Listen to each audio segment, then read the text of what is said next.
जीवन की पेचीदा राहों में शादी दो आत्माओं का पवित्र बंधन है। फिर भी वैवाहिक जीवन की राह बिना परीक्षाओं के नहीं होती। ज्योतिष एक प्राचीन ज्ञान मानवीय रिश्तों की जटिलताओं में अंतर्दृष्टि प्रदान करता है, जिसमें विधवापन का चुनौतीपूर्ण अनुभव भी शामिल है। जीवन साथी का खोना एक गहरा व्यक्तिगत और भावनात्मक सफर है। ज्योतिष इसमें शामिल संभावित कर्मों के प्रभावों को समझने का एक ढांचा प्रदान करता है।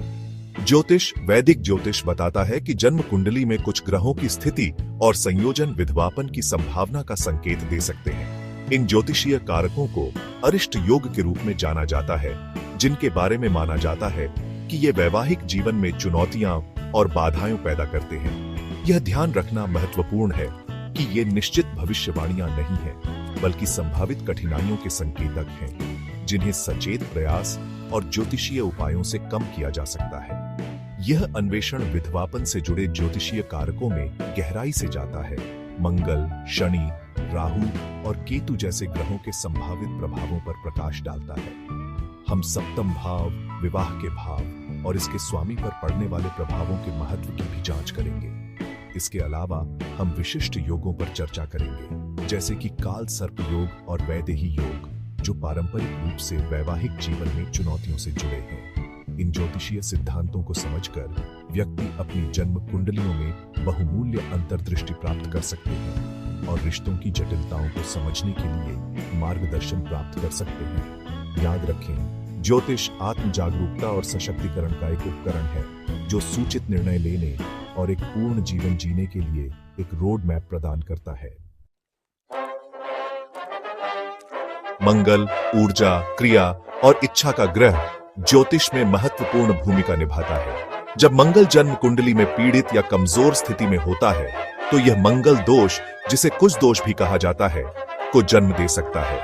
यह दोष अक्सर विवाह में चुनौतियों से जुड़ा होता है, जिसमें देरी, झगड़े और कुछ मामलों में विधवापन की संभावना भी शामिल है।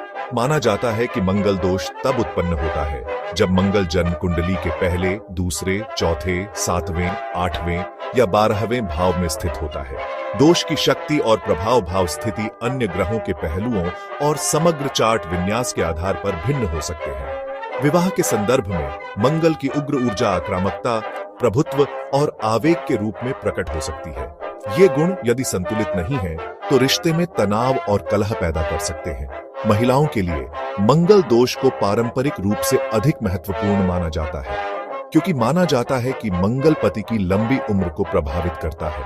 हालांकि यह याद रखना महत्वपूर्ण है कि मंगल दोष का मतलब शादी का टूटना नहीं है। इस दोष के नकारात्मक प्रभावों को कम करने के लिए विभिन्न ज्योतिषीय उपाय हैं, जिनमें मंत्रों का जाप करना, विशिष्ट पूजा करना और मूंगा जैसे रत्न धारण करना शामिल है। शनि कर्म, अनुशासन और दीर्घायु का ग्रह ज्योतिष में एक लंबी छाया डालता है। यह अक्सर देरी, बाधाओं और चुनौतियों से जुड़ा होता है, जो हमारे धीरज की परीक्षा लेते हैं। जब शनि सप्तम भाव, विवाह के भाव या उसके स्वामी को पीड़ित करता है, तो यह वैवाहिक जीवन में कठिनाइयां पैदा कर सकता है। शनि का प्रभाव एक उपयुक्त साथी खोजने में देरी, रिश्ते में ठंडापन, संचार समस्याओं और वित्तीय संघर्षों के रूप में प्रकट हो सकता है। गंभीर मामलों में सप्तम भाव पर शनि का कष्ट अलगाव या विधवापन की संभावना का भी संकेत दे सकता है। लग्न या चंद्रमा से सप्तम भाव में शनि की स्थिति को आमतौर पर वैवाहिक सुख के लिए प्रतिकूल माना जाता है। सप्तम भाव या उसके स्वामी पर शनि की दृष्टि भी चुनौतियां पैदा कर सकती है। हालांकि शनि का प्रभाव हमेशा नकारात्मक नहीं होता है। इसके सबक हालांकि चुनौतीपूर्ण है। विकास, परिपक्वता और स्वयं और अपने साथी की गहरी समझ पैदा कर सकते हैं। ज्योतिषीय उपाय जैसे जरूरतमंदों को दान करना, उपवास करना और भगवान हनुमान की पूजा करना शनि के बुरे प्रभावों को कम करने में मदद कर सकते हैं। राहु और केतु चंद्रमा के छायादार नोड्स ज्योतिष में कर्म ग्रह माने जाते हैं। वे हमारी इच्छाओं, महत्वाकांक्षाओं और पिछले जीवन के अनुभवों का प्रतिनिधित्व करते हैं।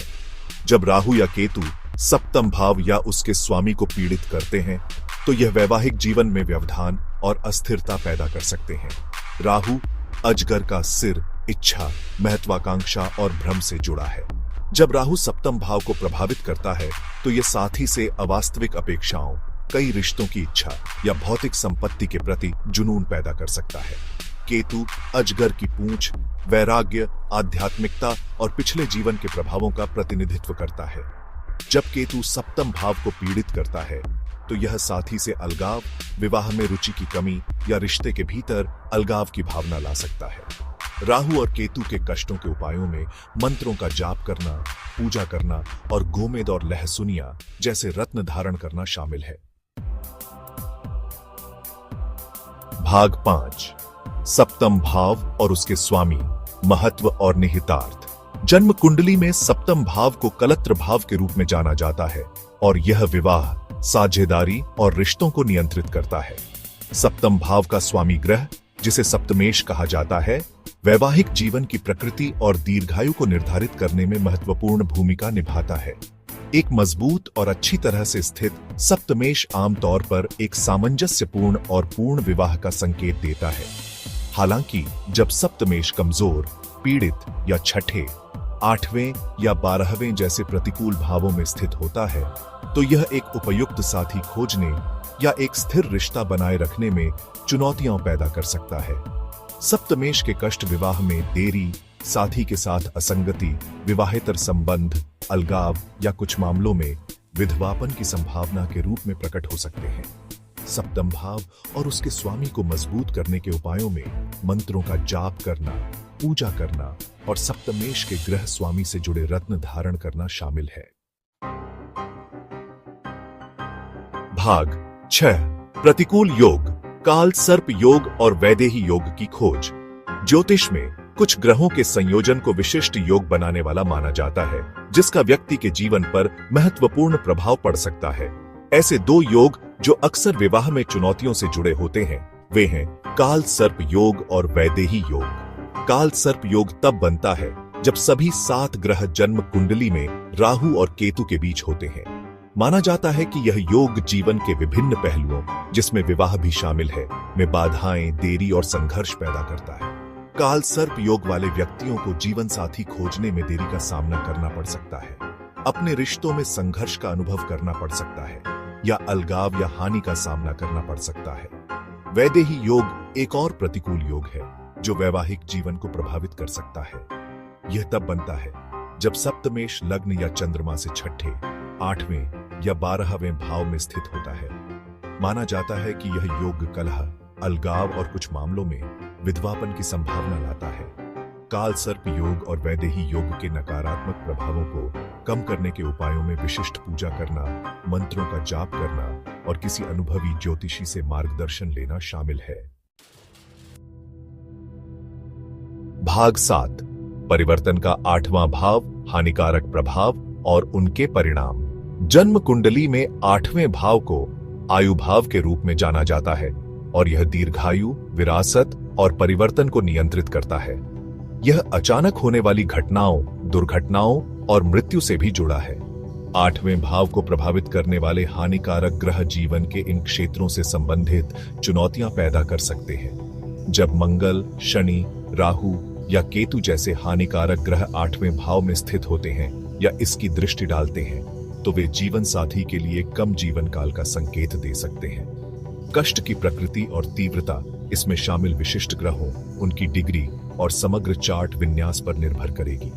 8वें भाव में हानिकारक ग्रहों के नकारात्मक प्रभावों को कम करने के उपायों में पूजा करना, मंत्रों का जाप करना और 8वें भाव के स्वामी और 8वें भाव पर दृष्टि डालने वाले ग्रहों को मजबूत करना शामिल है।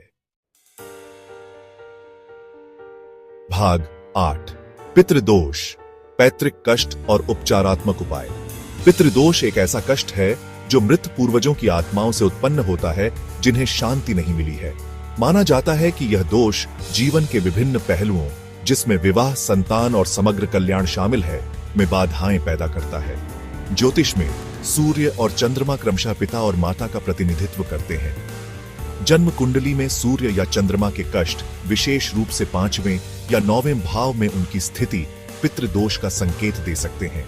पितृदोष वाले व्यक्तियों को विवाह में देरी का सामना करना पड़ सकता है, वैवाहिक कलह का अनुभव करना पड़ सकता है या जीवन साथी की हानि का सामना करना पड़ सकता है। पितृदोष को कम करने के उपायों में पैतृक अनुष्ठान करना, दिवंगत आत्माओं को प्रार्थना और भोजन अर्पित करना और उनके नाम पर दान करना शामिल है।